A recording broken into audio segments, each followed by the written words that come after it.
S my day champions எல்லோருக்கும் ஒரு அழகான காலை வணக்கம். நான் உங்கள் தண்டபாணி ராயல் பிரசன்ட்.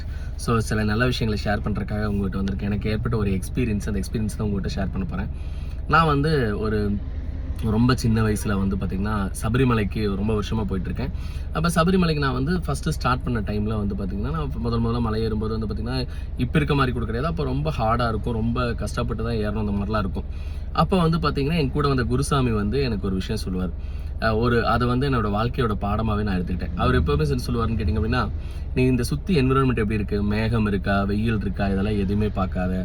நம்ம பக்கத்தில் நடக்கிறவங்க வேகமாக போகிறாங்களா, இல்லை ஸ்லோவாக போகிறாங்களா, இல்லை தவழ்ந்து போகிறாங்களா, அதை எதுவுமே பார்க்காத. நீ உன்னோட காலுக்கு கீழே பார்த்து அந்த பாதையை மட்டும் பார்த்து நீ போயிட்டே இரு, 100% மேலே போய் ரீச் பண்ணிடலாம் அப்படின்னு சொல்லுவார்.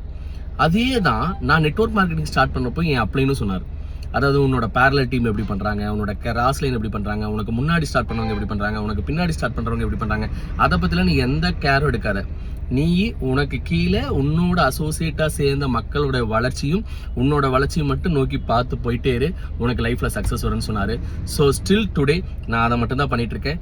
இன்னைக்கும் 130வது வார கட் ஆஃப் நமக்கு ஒரு பெஸ்ட் கட் ஆஃபாக இருக்கணும்னா do your best today for you and your downlines.